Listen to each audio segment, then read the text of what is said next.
welcome back to my channel. Today we'll be talking about Sating the Wolf by Troy Arukuno. Quick warning, we will be discussing spoilers, so if you don't want to be spoiled about this manga, then leave now. No worries, I'll catch you next time. Also, before we get started, some trigger warnings.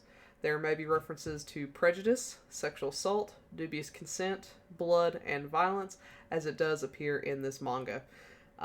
If you're cool with that, though, we can get started. So, yeah, let's talk about Sating the Wolf. So, first off, let's start with the synopsis. Noah is a wolf, a carnivore, and in this world, most carnivores end up as betas or alphas, while herbivores manifest as betas and omegas. And yes, if you can't tell thus far, this does take place in the Omegaverse, which we all know I love at this point.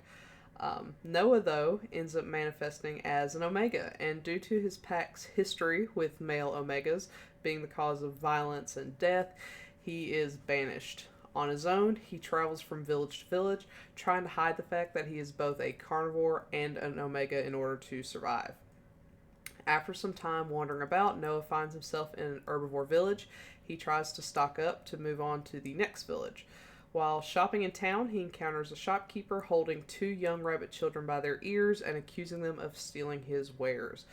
The children claim they did no such thing, but they have no way of proving otherwise. Standing amid the growing crowd, Noah sees the true culprit, a weasel, trying to slip away. Wanting to help the kids, Noah captures the weasel and reveals that he is the one that stole. Thankful for his help, the rabbit children insist that Noah come with them to meet their brother, Henry, so he can cook a meal for Noah as thanks. Henry and Noah meet, and although Noah is a wolf, the same species that killed his parents, and the village ostracizes Henry's family, Henry wants to take responsibility for Noah. Even more so when Henry manifests as an alpha because of Noah's heat. Can a rabbit alpha and a wolf omega make it work? And can their love withstand the prejudice and judgment of the society around them? As always, let's talk about the artwork first. I mean, beautiful. Absolutely stunning. It's very consistent and it's adorable. If you can't already tell from the cover image, it looks like that throughout. Regarding manga artwork, it doesn't get much better than this. Even as masculine as Noah is, he looks soft and feminine at times, while Henry takes on this hyper-masculine and dominating look. It's a wonderful play on their stereotypical looks with their atypical roles. I'd be doing this work a disservice if I didn't mention how sexy the sex scenes are because of how good the artwork is. There is a particular scene where Noah is straddling Henry, mouth open, tongue out, moaning. Need I say more? It's truly a sight to behold. I genuinely think you'd be missing out if you didn't try this out for the sex scenes alone. I also have to mention that we get children from this couple. One of my favorite parts of the Omegaverse world is the fact that men can have children together, and this is one where we get to see that.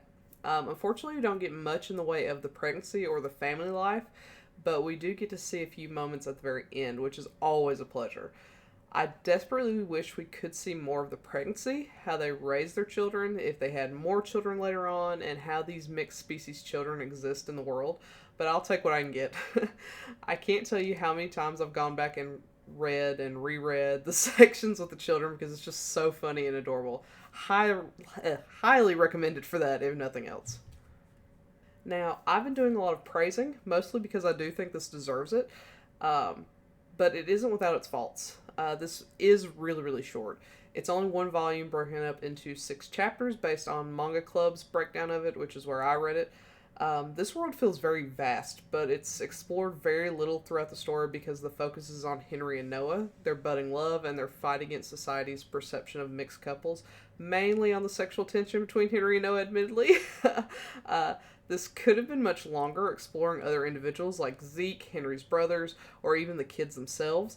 It could have looked at another couple somewhere else or just carried on with more family stories. There's just a lot of lingering potential that part of me hopes will be explored one day. I'm looking for another Fargo, if you know what I mean. Someone who just delves in and doesn't stop giving the content. As much as I do admittedly love this, the story isn't perfect. It does have those corny moments where Noah and Zeke save an herbivore child, proving to everyone that herbivores and carnivores can coexist. There's also a scene where Henry demands his relationship to be accepted by the village, and the villagers all chime in with these corny little lines like, "My kids love Noah," and the like.